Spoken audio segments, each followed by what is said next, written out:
혹시 들어보셨는지 모르겠지만 코로나 블루라고 그러더라고요. 그렇죠? 이 무엇이냐면 코로나가 너무 길어지는 그런 가운데 삶의 변화가 생겨가지고서요. 부정적으로 모든 생각들이 부정적이 되고 또 육체가 불편하니까 그래서 그런 증상을 일컬어서 신조어라고 하는데요. 새로운 한데 이게 코로나 블루라고 합니다. 그래서 우울하고 좌절하고 이게 지금 이 시대의 그런 팽배해진 그런 모습 아닌가요?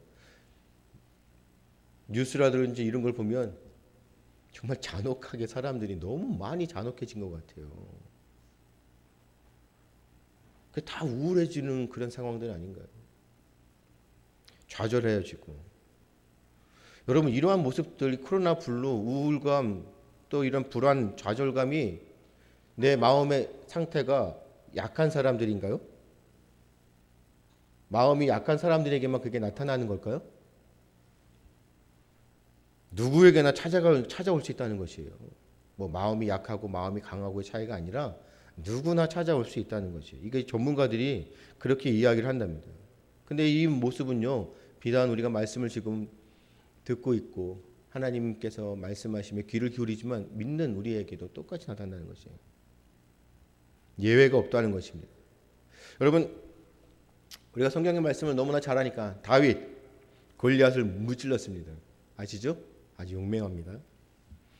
그런데 다윗이 어떻게 해요? 사울 왕에게 쫓겨다닐 때 좌절합니다. 웁니다. 그 우는 것 정도가 아니라 어떻게 해요? 목숨을 구걸하기 위해서 그 피신했던 그 블레셋 왕 앞에서 어떻게 해요? 미친 척합니다. 이해되시겠어요? 다윗이요 얼마나 용맹한 왕입니까? 골리앗을 무찔렀습니다. 그런데 자기의 목숨 때문에 사울 왕에게 죽을까봐 좌절합니다. 웁니다. 아니요, 미친 척까지 해야 됩니다. 여러분, 우리가 보았을 때 정말 강해 보여요. 저 사람은 정말 강해 보여요. 그런데 실제적으로 그런 사람들을 바라볼 때 나약한 존재라는 것이잖아요. 이 세상에 강한 사람이 어디 있습니까? 세상의 것은 완전하지가 않는다고 말씀드렸잖아요. 다 나약한 존재라는 것이에요. 저는 이 열왕기상에 있는 이 엘리야의 이 말씀이요, 바로 우리에게 주는 그 말씀이에요. 이 말씀이 얼마나 힘이 되는 말씀인지 아세요? 그래서 하나님이 너무나도 오묘하고 또 하나님이 얼마만큼 자비로우신 분인지 옛 선조들을 통하여서 우리에게 힘을 주시는 말씀들을 주시는 겁니다. 이스라엘 역사 가운데 가장 어두운 시대, 우리가 정말 어두운 시대를 거쳐왔잖아요. 그 이스라엘 가운데 가장 어두운 시대가 바로 이 아하 왕입니다. 그 어둠의 시대에 누가 나타나요? 엘리야 선지자가 나타납니다. 그리고 어둡던 그 이스라엘에게 어떻게 해요? 밝게 빛이 되었던 선지자가 바로 엘리야였습니다. 바알 선지자 450명, 그 다음에 아세라 선지자 400명, 또한 몇 명이에요? 850명. 대결해서 어떻게 했어요? 승리했잖아요. 그리고 아합 왕에게 목숨을 걸고 하나님의 말씀을 전했던 그 엘리야 선지자. 그런데 어떻게 됩니까? 그도 또한 영적 침체, 좌절감에 빠진다는 것이에요. 그 위대한 선지자가 850명이라는 그 거짓 선지자들, 그 우상을 숭배하는 지도자들이라는 그 거짓 선지자들과 싸워서 그들을 물리쳤던 그 아합 왕에게도 목숨을 걸고 하나님의 말씀을 선포했던 그 위대한 선지자도 영적 침체에 빠지니까, 좌절감에 빠지니까 어떻게 해요? 우리랑 별반 다른 사람이 아니라는 거지. 누구가 되었든지 간에요. 다 영적 침체에 빠집니다. 좌절합니다. 집사님들은 영적 침체 한 번도 안 겪어보셨어요? 좌절하지 않으셔요?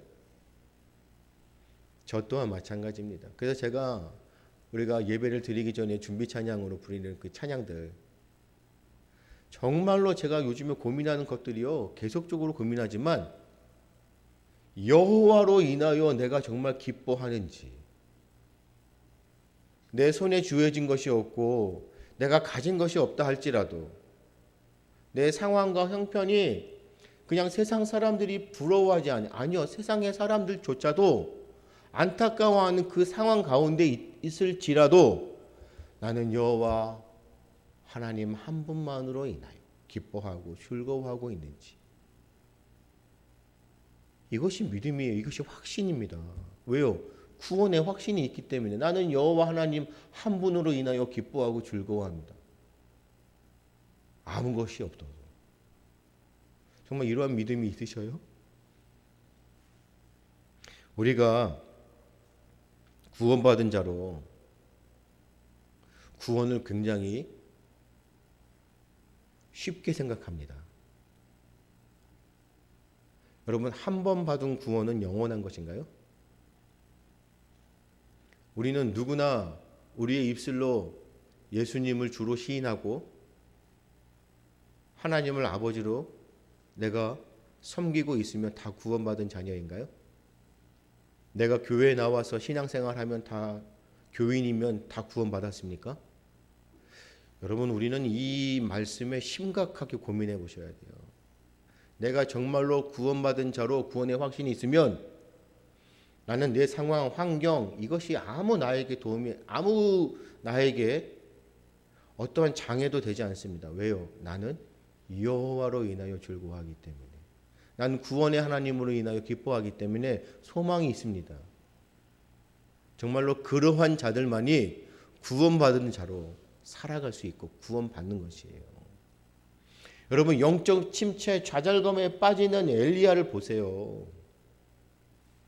누구에게나 다 이러한 것들이 있을 수 있습니다. 그 이유는 다 우리는 연약한 존재이기 때문에, 하나님의 은혜가 아니고서는. 우리는 하나님 없이는 살아갈 수 없는 존재들입니다. 구원의 확신을 가지고 구원받은 자들이라면 이 땅을 살아갈 때에 하나님 없이는, 내가 어떠한 상황에 있어도 하나님으로 인하여 라는 고백이 나오는 것이에요. 여러분, 그렇기 때문에 우리는 세상에서 소망을 찾는 것이 아니라 어디에서 소망을 찾는 것이에요? 하나님 안에서 소망을 찾아야 합니다. 자, 우리 3절의 말씀 볼게요. 그가 이 형편을 보고 일어나 자기의 생명을 위해 도망합니다.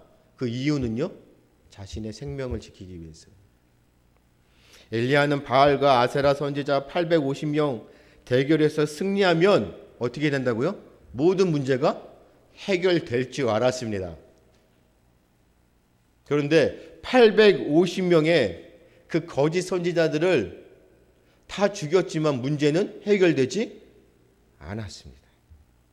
오히려 어떻게 돼요?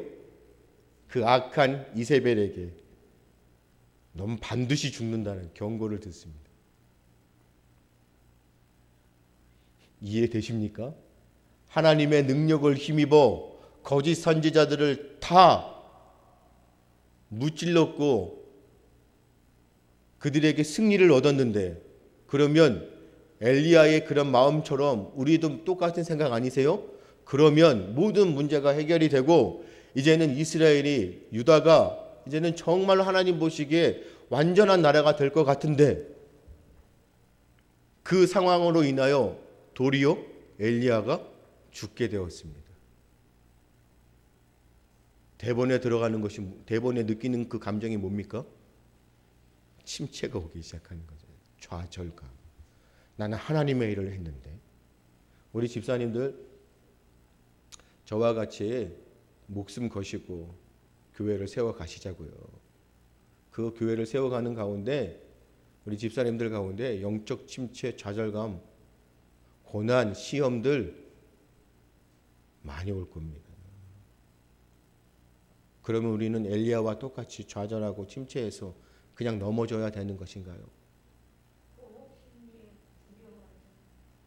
자, 이세벨이 반드시 죽이겠다는 거에 좌절합니다. 여러분, 이 3절에 우리가 이 말씀을 보았지만 이 형편이라고 하는데 요즘에 나오는 쉬운 성경, 현대어 성경에는 이게 뭐라고 하냐면요, 무서워서 두려워서라고 합니다. 안 그러겠어요? 죽이겠다고 하니까 두렵잖아요. 우리 집사님들 하나님의 나라 일을 감당하고 교회 일을 하실 때 두렵고 무서움 올 것입니다. 우리의 삶 속에도 똑같이 이런 모습이 옵니다. 결과적으로 엘리야는 두려워서 무서워서 어떻게 했어요? 도망갔습니다. 주님의 일을 감당하며 교회를 섬기며 교회를 세워가는데 생명을 걸면서도 자신에게 위협이 오고 목숨에 위협이 오면 어떻게 합니까? 도망갑니다. 그것이 우리 선조들, 우리 신앙의 선배들이 보였던 무엇이었어요? 일제 치하에.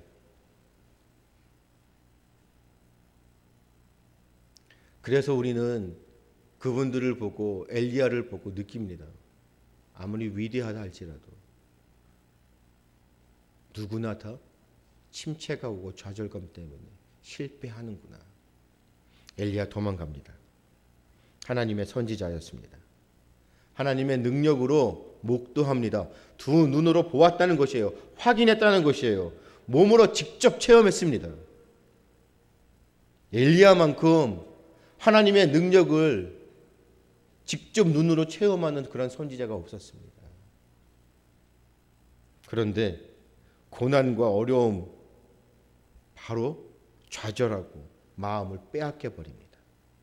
믿음의 눈으로 이 상황들을 바라보는 것이 아니에요.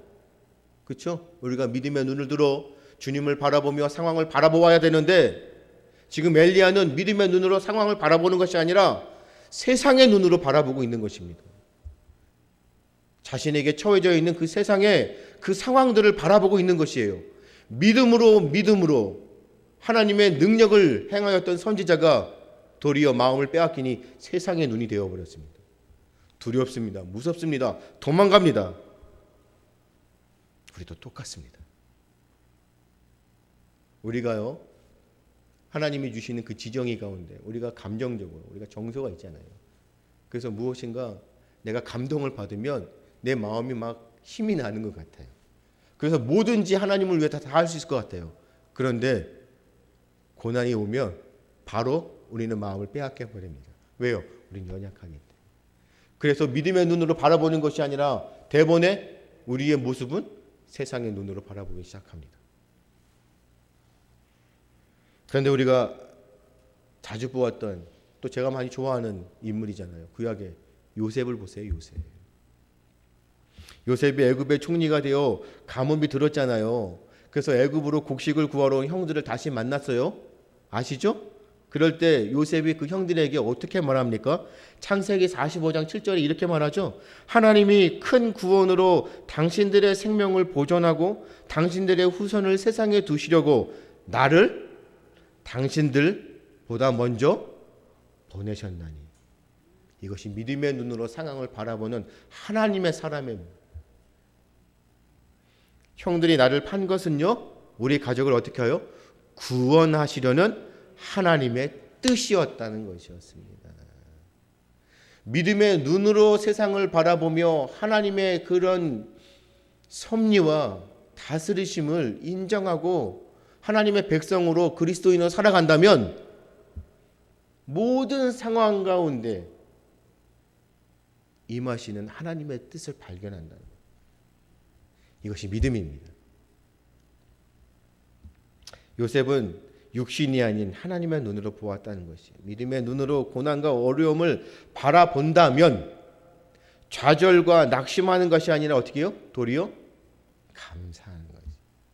나를 죽이려고 했던 저 나쁜 형들, 내가 반드시 복수할 것이다 가 아니잖아요.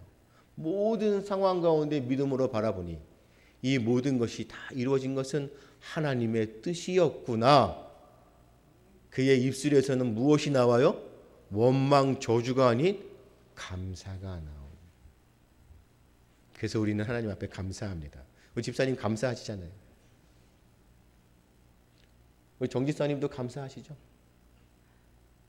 정말 이 정집사님 보시면 제가 보면 그 감사가 없으면 나올 수 없어요. 하나님으로 인하여 그 감사가, 그 감사도 그 마음을 우리에게 주시는 분이 누구예요? 하나님이십니다. 엘리야는 4절에 있는 말씀 어떤 눈이요? 자기 자신은 광야로 들어가 하루길쯤 가서 로뎀 나무 아래에서 어떻게 해요? 죽기를, 내 생명을 내 조상들보다 낫지 않다고. 여러분, 로뎀 나무가 어떤 나무냐면 가시덤불이에요. 여러분, 가시덤불이요, 해를 이 강력한 그런 해를 피하게 해줄 수 있을까요? 이게 사실적인 겁니다. 로뎀 나무는 가시나무, 여기 덤불이란 말이에요. 그렇기 때문에 푸른 잎이 있어서 막 햇볕을 가려주고 안식할 수 있는 그런 나무가 아니었어요. 근데 로뎀 나무에 엘리야가 지금 죽기를 원한다는 것은요, 그의 상태를 보여주고 있는 것이에요. 이 말씀에서 로뎀 나무 아래 앉아 있는 엘리야는 지금 어때요? 좌절, 절망 가운데 있다는 거죠. 죽기까지. 그래서 차라리 어떻게 해요? 죽는 게 낫다고. 하나님께서 분명하게 이 땅 가운데 자신을 보내주신, 태어나게 하신 분명한 이유가 있는데, 그렇죠? 우리 집사님들 또 자녀들에게 하나님께서 이 땅 가운데 태어나게 하신, 살아가게 하신 분명한 목적이 있잖아요. 그 목적이 뭐예요? 우리가 그렇게 잘 알고 있는 웨스트민스터 첫 번째가 뭡니까? 그렇죠? 하나님의 영광, 하나님을 인하여 우리가 고백하는 것처럼 기뻐하는 거, 즐거워하는 거. 분명한 목적이 있는데 죽는다는 건 뭐예요? 자기 존재를, 하나님이 보내신 그 이유를 부인해버리는 거지. 포기합니다. 포기. 죽는. 사탄이요, 바로 우리 집사님들의 마음을 건드리는 그 시험의 요소가 뭐냐면요, 바로 이 마음이에요. 존재의 가치를 어떻게 한다고요? 부정하게 하는 것이에요. 그래서 어떻게 하냐면은 나는 쓸모없는 존재야. 그 가운데 우리가 서로 비교하는 것이에요. 존재 가치, 내 존재의 목적을 통해서. 그래서 여러분, 세상에서는 이 존재 가치를 어떤 모습으로 봐요? 이용 가치로 보는 것이에요.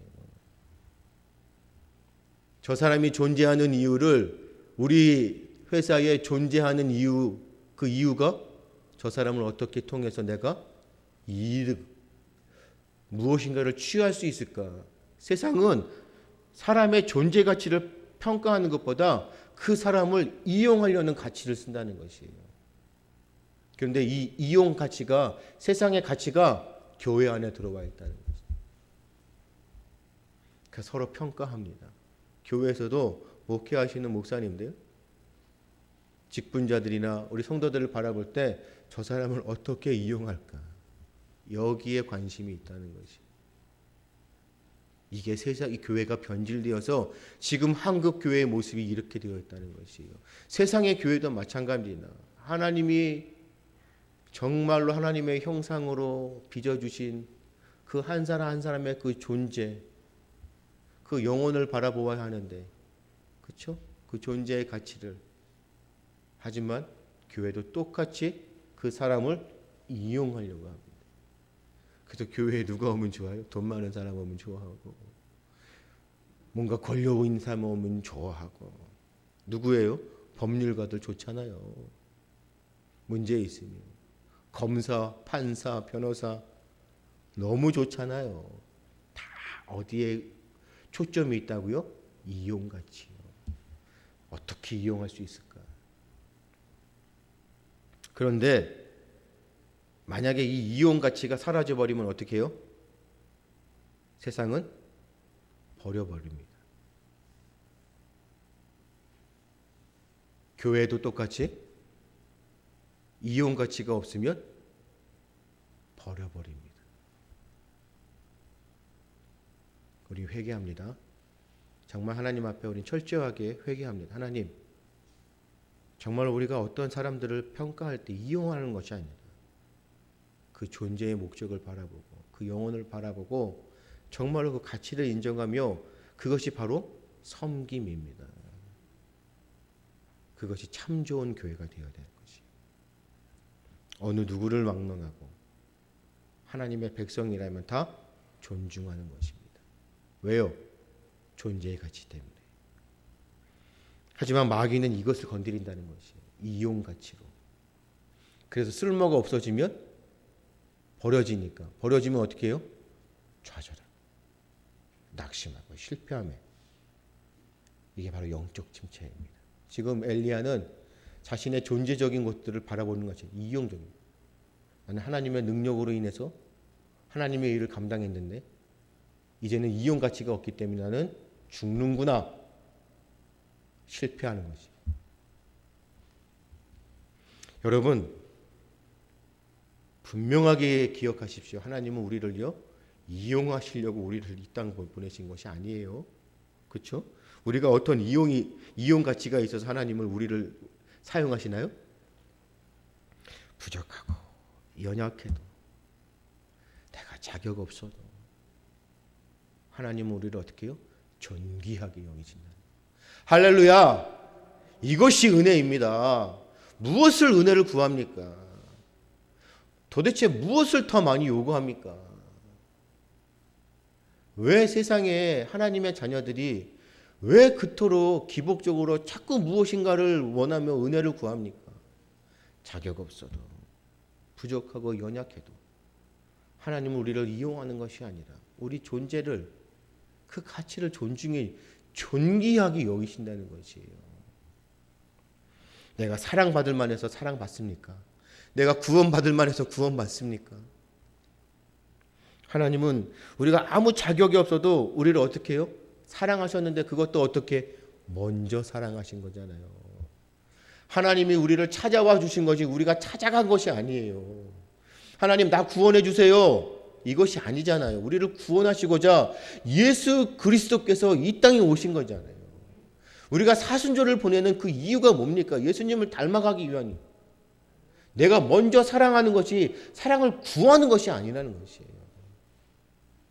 사람을 이용해 먹으려고 하는 것이 아니라 존재 그 가치를 우리가 인정하고 존귀하게 여긴다는 것이에요. 이것이 교회입니다. 이것이 영가족입니다. 그냥 우리 존재 자체를 하나님이 사랑하시기 때문에 우리도 사랑하는 것이에요. 그렇죠? 우리 서로 사랑하시죠? 그래서 사랑이 넘치시기를. 그래서 낙심합니다. 아무런 가치가 없다고. 이런 이용 가치 때문에 나는 가치 없는 존재라고. 그래서 절망하고 엘리야처럼 차라리 죽어야겠다. 자살하는 이유가 바로 그거 아닙니까? 나는 이 땅 가운데 존재의 목적이 없어가 아니라 나는 이 땅에서 이용할 수 있는 이용 가치가 없는 존재야. 나는 쓸모없는 존재야. 바로. 언제나 우리를 귀하게 존귀하게 여겨주시는 하나님을 바라보고 우리가 의지하고 살아갈 때에 우리는 어떻게 해요? 승리자가 되는 것입니다. 승리한다는 것이에요. 우리가 열왕기상의 18장의 22절에 보면 엘리야가 그 바알과 아세라 선지자들과 대결할 때 뭐라고 하냐면요. 엘리야가 백성에게 이르되 여호와의 선지자는 나만 홀로 남았으나 라고 고백합니다. 여기서 나만 홀로 남았으나 여기서 주는 의미가 뭡니까? 비록 내가 혼자 있을지라도 나이가 혼자 지금 남아 있을지라도 나는 누구를 의지한다고요? 여호와 하나님 한 분만을 의지한다는 것이에요. 왜요? 하나님이 나와 함께 하시면 불가능한 것이 없다는 것입니다. 이것이 믿음이에요. 엘리야는 이러한 믿음으로 승리했습니다. 그런데 19장 우리가 보지만 10절과 14절에 보면 똑같습니다. 오직 나만 남았다고 합니다. 여러분, 18장의 고백과 19장의 고백이 그 의미가 달라요. 나만 남았다고 합니다. 오직 나만 남았다고 합니다. 이제는요, 힘 있는 용기의 말이 아니라 어떻게 해요? 다 죽었습니다. 다 죽었고 이제 나만 홀로 남았습니다 합니다. 절망적이기 때문에, 실패했기 때문에 하나님을 위해서 하나님의 일을 감당했던 모든 선지자는 다 죽었고 이제는 나만 남았습니다. 그 의미는 뭐예요? 이제 나도 죽는 것입니다.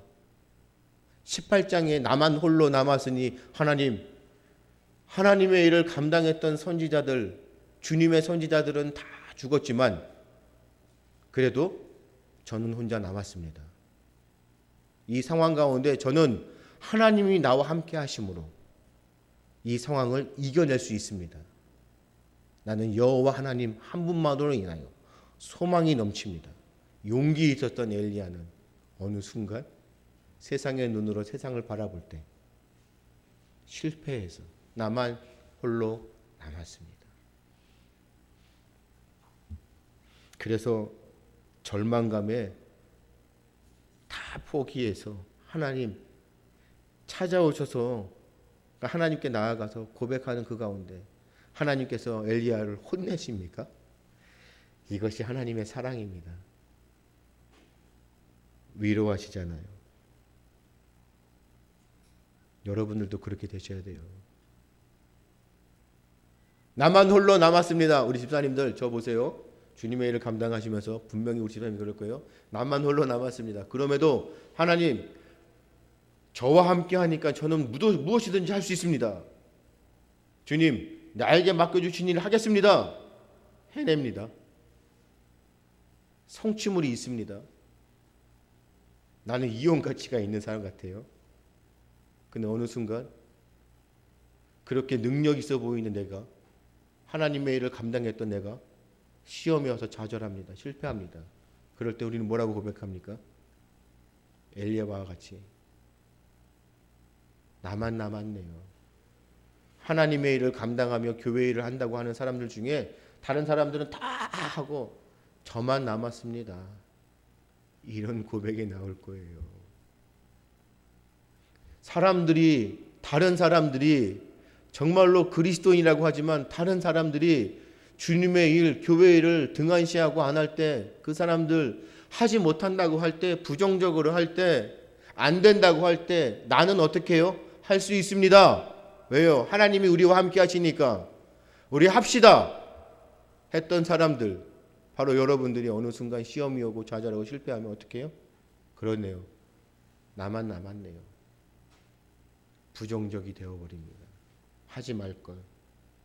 괜히 했습니다. 바로 실패해버립니다. 그럴 때 하나님께서 어떻게 해요? 찾아와서 위로하신다는 것이요. 홀로 두지 않는다는 것이요.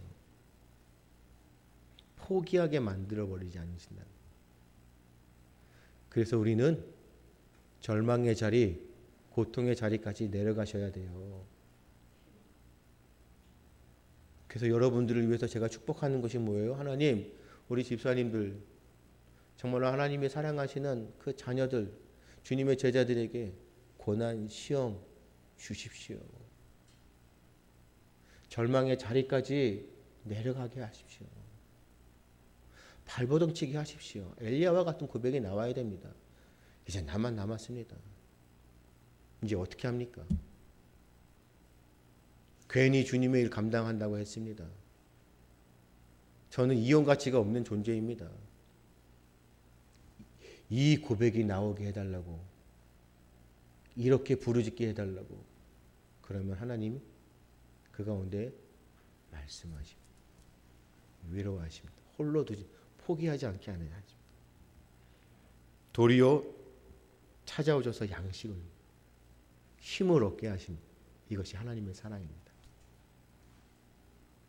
요한복음 14장 18절에 내가 너희를 고아와 같이 버려두지 아니하고 너희에게로 오리라 하신 주님의 약속의 말씀이 있습니다. 엘리야가 이루지 못한 일을 그의 후계자들이나 하나님께서 세우실 다른 하나님의 사람들을 통해서 어떻게 해요? 이루게 하신다. 그 일을 바로 여러분들이 감당하고 있는 겁니다. 그래서 엘리야의 뒤를 이어서 누가 하나님의 일을 감당합니까? 바로 엘리사죠. 그래서 열왕기하 9장을 보면 아합과 이세벨의 이 악한 통치가 누구를 통해서요? 엘리사를 통해서 기름 부어 세워주신 예후에 의해 끝을 맺습니다. 엘리야의 그러한 물부짖음 가운데 엘리야를 통하여 하나님이 다시금 회복해 하시고 주님의 일을 감당케 하셔서 그 주님의 일을 감당하고자 후계자를 만들어 주시고 엘리야가 엘리사에게 주님의 그 사명, 소명을 전수해 줍니다. 그래서 엘리사가 하나님의 일을 이루어낸다는 것이에요. 그 일을 바로 하나님의 사람들에게 맡겨주는 겁니다. 그 일을 지금 누가 하는 것이에요? 여러분들이 하시는 거예요. 하나님이 너무나도 존귀하게 여기시는 우리 직분자들. 다시금 말씀드릴게요. 우리 집사님들 꼭 기억하십시오. 하나님 나라를 위해 교회를 위해서 목숨을 거십시오. 그 목숨을 거시며 생명을 다하여 주님의 일을 감당할 때 하나님께서 주시는 그 은혜, 은총 세상과 비교할 수 없을 겁니다. 이것이 성경이 우리에게 주시는 메시지입니다. 하나님의 일을 위해서 목숨 거십시오. 그래서 여러분 엘리야의 사역이 그냥 실패한 것처럼 보일지 몰라도 그냥 세상으로 바라보면 세상의 눈으로 바라보면 아 엘리야 저 실패한 에고 하나님의 일을 감당한다고 하시면서 끝났네? 아니라는 것이에요. 엘리야의 그 사역은 하나님의 계획 중에 일부분입니다. 그래서 처음과 끝은 하나님의 섭리 가운데 있는 거지. 지금도 우리는 하나님의 역사 가운데 있는 거예요. 이해되세요?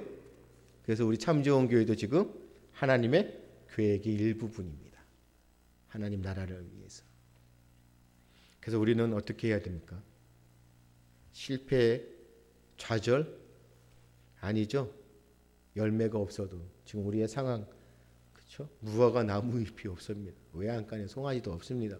아무것도 없는 것 같아요. 지금 우리의 현실을 보면 정말 열매가 없어 보여요. 그렇죠? 교회가 성장해야 되는데 성장되어 가는 것 같지도 않고 이럴 때 우리는 자꾸 좌절하고 실패해지기 시작합니다. 마음이 무거워지기 시작하는 것이에요. 세상의 눈으로 자꾸 바라보는 것이에요. 그러면 어떻게 되는 것이에요? 우리 교회는 하나님 앞에 이용 가치가 없나? 그런데 여러분 이것은 실패가 아닙니다. 하나님께서 여러분들을 통해서 나를 통해서 어떻게 해요? 열매를 준비하시기 위한 밑거름이라는 것입니다. 비록 죽임을 당했으나 예수님의 오심을 준비했던 세례 요한. 그렇죠? 성전을 건축하지는 못했으나 성전 건축을 준비하였던 다윗. 우리는 지금 밑거름이 되어야 되는 것이에요. 누구를 위해서요? 하나님 나라를 위해. 누구를 위해서요? 다음 세대. 그래서 우리는 배우는 것이에요. 그래서 우리는 가르치는 겁니다. 우리 집사님들 배우셔야 됩니다. 그리고 우리는 밑거름이 되어서 우리는 가르쳐야 합니다. 끊임없이 가르쳐야 됩니다. 그것이 우리의 사명입니다. 그것이 다음 세대를 바라보는 우리 존재의 가치를 바라보는 믿음의 사람들입니다. 영혼을 바라보시고 내가 비록 지금 하고 있는 일들이 실패한다 할지라도 내 상황이 실패자의 모습 같다 할지라도 하나님은 나를 통해서 하나님의 더 큰 계획과 일들을 이루어 가신다는 사실을 기대하시고 바라보십시오. 오늘 말씀을 통해서요, 여러분 꼭 기억하십시오. 우리는 연약한 존재입니다. 좌절하고 패배할 수 있습니다. 낙심할 수 있습니다. 아니요, 내 모든 것들을 포기해버리는 그러한 상황이 올 수 있습니다. 그럴 때 우리는 어떻게 해요? 나를 포기하는 것이 아니에요. 하나님을 원망하는 것이 아니에요. 그럴 때일수록 우리는 더 어떻게 해요? 하나님 앞에 소망을 두는 것이에요. 우리는 찬양했어요. 우리 입술로 신앙을 고백했어요.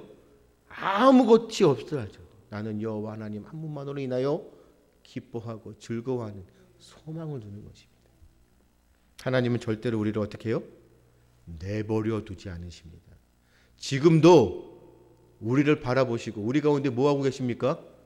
임재. 여러분 성령 하나님이 우리 가운데 거하시는 그 임재하시는 모습이 어떻게 해요? 우리 가운데 늘 뭐라고 말씀드렸어요? 텐트를 쳐놓고 거하신다는 것이에요. 어디 갔다 오시는 것이 아니라는 거예요. 우리가 필요할 때마다 어디 갔다가 오셔서 우리를 찾아오시는 것이 아니라 우리와 늘 동행하시고 그 임재하시는 그 성령 하나님이 어떻게 해요? 우리 곁에 늘 텐트를 쳐놓고 거하시는 것이에요. 지켜보신다는 겁니다. 우리를 그냥 내버려 두지 아니하시는 것이에요. 대신 우리가 그냥 우리 마음대로 살아가는 것 같아요. 왜요? 우리에게 지정인을 주셨기 때문에 우리의 선택권을 주시는 거잖아요. 우리가 선택하는 그 과정 속에서도 우리가 잘못 선택하면 어떻게 해요? 돌아오라고. 엘리야가 포기하는 그 가운데 하나님이 엘리야를 내버려 두시고 버려버리시고 혼내셨는 아니잖아요. 좌절감에 실패감에 정말로 절망 가운데 포기하는 그에게 찾아가셔서 어떻게 해요?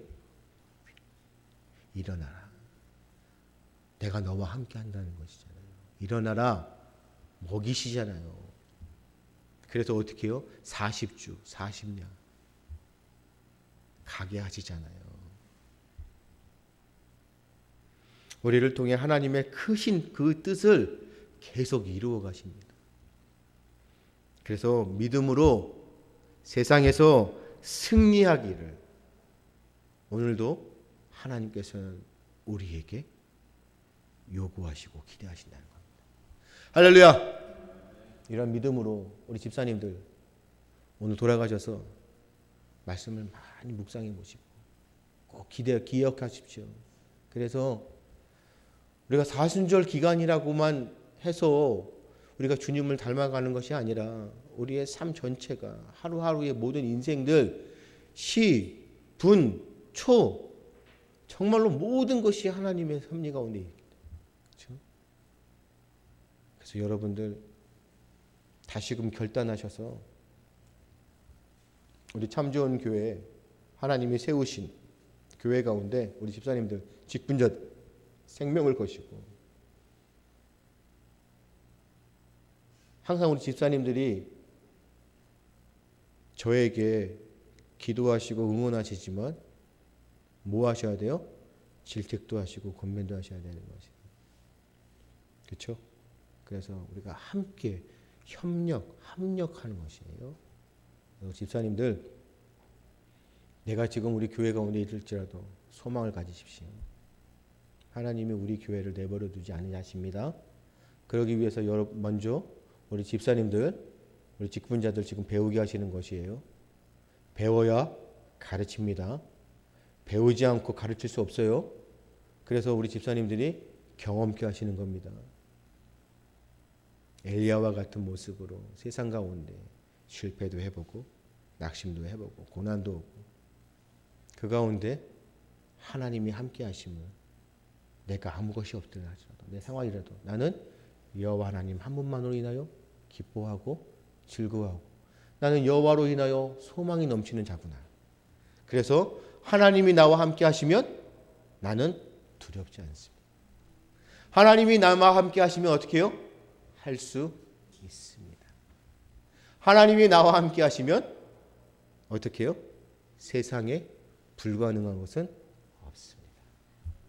대신 조건은 뭡니까? 내 뜻이 아닌 하나님의 뜻이라면. 할렐루야. 이러한 믿음으로 우리 집사님들 승리하시는, 그래서 하나님 앞에 인정받고 또 세상에서 인정받는 그런 여러분들 되시기를 또 소망하며 저와 함께 우리 참지원 교회의 일꾼들로 열심히 최선을 다하여 맡겨주신 사명 감당하시고, 그러기 위해서는 뭐예요? 우리 교회의 표가 배우고 가르치는 교회지만 우리의 삶의 목적은 뭡니까?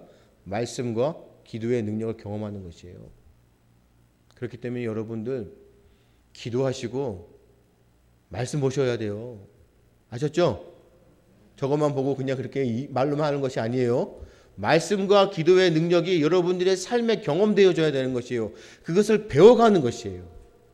그래서 마지막 주님 앞에 섰을 때 잘했다.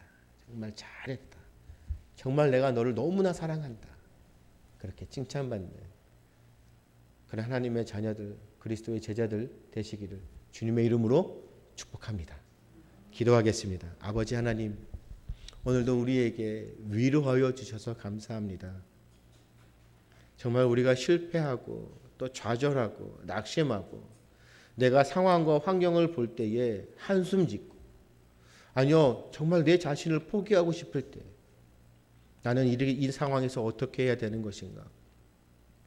나는 어떻게 살아가야 하는 것인가? 나는 정말 이 땅 가운데 존재, 그런 가치가 없는 것인가? 아니요, 세상의 그러한 눈으로 나는 아무런 이용 가치가 없는 것인가? 그런 절망 가운데 있을지라도 우리를 찾아오셔서 우리와 늘 동행하시고 우리를 위로하셔서 힘주시고 소망을 갖게 하시는 놀라우신 그 하나님의 사랑하심, 자격 없지만 우리를 사랑하셨고 우리를 구원해 주셨던 그 은혜를 바라보며 하나님으로 인하여 기뻐하고 즐거워하는 우리의 인생이 되게 하시고, 하나님으로 인하여 불가능한 일이 없음을 바라보며 오늘도 주님의 권능에 힘입어 세상에 나아가 복음을 선포하고 하나님의 나라를 증거하고 교회를 위하여, 하나님의 나라를 위하여 생명을 거는 정말로 진정한 그리스도인 주님의 제자로 살아갈 수 있도록 주께서 역사하시고, 또 우리를 통하여 하나님의 나라가 확장되어질 수 있도록 하나님 우리를 사용하여 주시옵소서. 아버지 하나님, 다시금 고백합니다. 누가 우리를 위하여 갈꼬?